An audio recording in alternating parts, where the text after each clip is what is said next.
Des thèmes qui va être débattu, c'est la vitamine C. Alors la vitamine C, son rôle par rapport au stress et à la douleur, dites-nous. Professeur. Alors, le stress consomme de la vitamine C et peut supprimer totalement la vitamine C.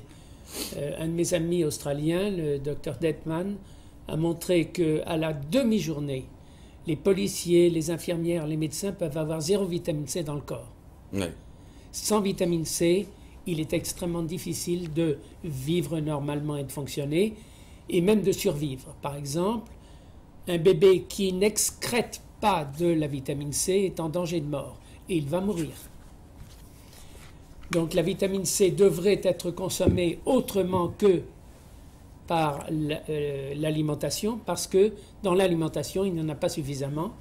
Et la vitamine C étant un antipoison, est consommée par tous les poisons qui se trouvent, et en particulier les pesticides qui se trouvent actuellement dans l'alimentation. Parce que lorsqu'on mange des fruits, la plupart du temps, je ne sais pas ici, mais chez nous, la plupart du temps, ils sont gorgés de pesticides. Ouais. Et les pesticides sont annihilés par la vitamine C. Mais la vitamine C, en petite quantité, est consommée par ça.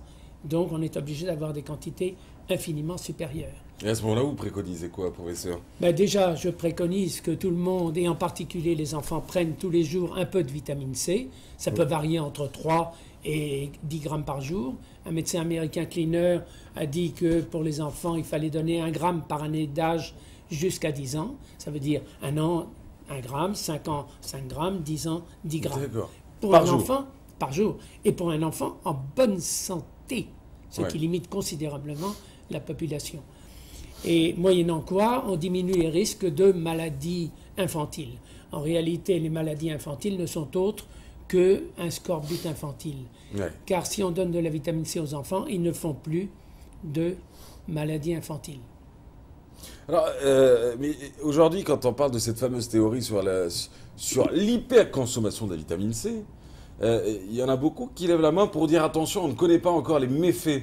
Êtes-vous d'accord avec cela?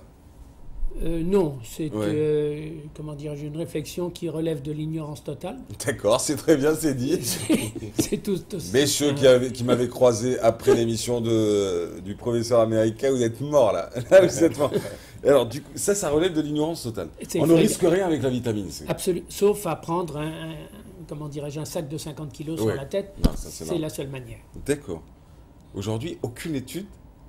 Ah si, des études, vous voulez dire négatives? Négatives. Bon, non. Aucune vraie étude négative. Par contre, des fausses études négatives, il y en a quelques-unes, car on paye les chercheurs pour dire du mal d'une substance qui est dangereuse pour l'industrie pharmaceutique.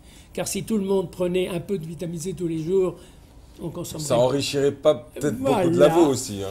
Voilà, ça coûterait très cher à l'industrie pharmaceutique. Et donc, grosso modo, d'un côté, la vitamine C est laissée dans l'ignorance totale. Et d'un autre côté, on la combat avec des stupidités dans le genre, la vitamine C provoque des calculs rénaux, ce qui est non seulement faux, mais en plus, les calculs rénaux sont dissous si on prend de la vitamine C. Mais c'est quelque chose qu'on entend, que les médecins répètent, c'est dangereux parce qu'il va y avoir des calculs rénaux. C'est faux, très faux. Comment agit aujourd'hui la vitamine C sur le stress et la douleur?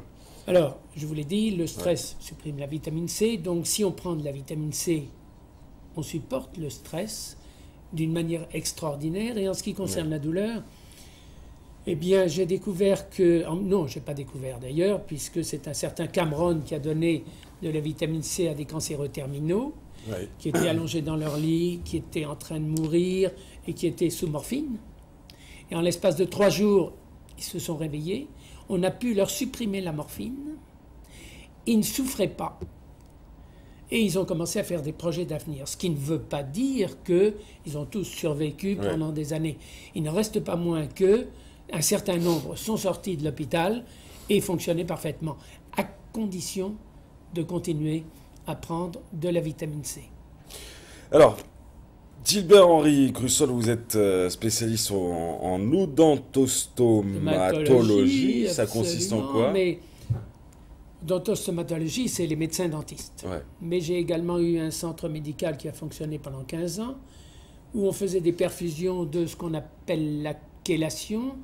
La chélation étant un procédé inventé par les Américains qui permet de régler les problèmes vasculaires et cardiaques, au point que on peut, avec la chélation, éviter 95% des interventions cardiaques, 95% des amputations. C'est tout à fait extraordinaire. Et je me souviens, il y a quelques années, j'ai invité le professeur Tcheraskin à Paris, et lorsqu'il est arrivé, il m'a raconté l'histoire suivante. Au centre où il travaillait, ils ont reçu, sans prévenir, un patient qui avait une gangrène des 2 jambes, toute noire. Et ce bonhomme, au moment où on allait lui couper les 2 jambes, a dit non, c'est pas question. On l'a mis dans un avion et il est arrivé sans prévenir dans ce centre de chélation. Et là, ils se sont posé la question, parce qu'il était en danger de mort, est-ce qu'on s'en occupe ou est-ce qu'on le laisse partir pour qu'il aille mourir ailleurs? Et de toute façon, ils n'ont pas osé faire la chélation dans son ensemble, c'est-à-dire utiliser un produit qui s'appelle le DTA, etc. Ils ont simplifié, ils se sont contentés de faire des perfusions de vitamine C. 3 jours après, quand Tcheraskin les a quittés, les orteils étaient roses. 3 jours. C'est extraordinaire. Et l'amputation a été évitée, évidemment. Et comment vous expliquez aujourd'hui que ces méthodes de traitement via la vitamine C ne soient pas hyper répandues dans le monde? Ça ne rapporte pas. D'accord, ok.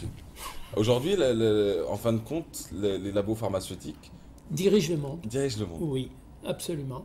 Et moi qui disais que les professeurs en Algérie agissaient pour les labos pharmaceutiques, et j'ai été contacté avec un message en me disant ferme ta gueule. Ok. Je l'ai fermé un peu trop longtemps jusqu'au jour où c'est venu de l'étranger, ce que je disais.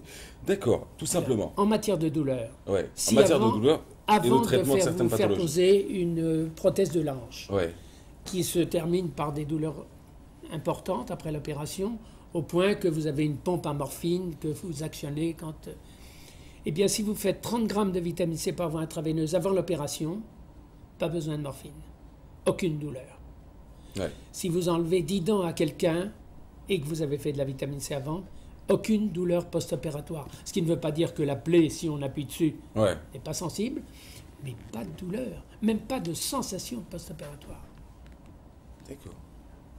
Bon, ça se passe en tout cas au centre de formation de la Saône-et-le-Gaz, c'est à Benakloun, et c'est organisé par la Société algérienne de nutrition et de médecine orthomoléculaire.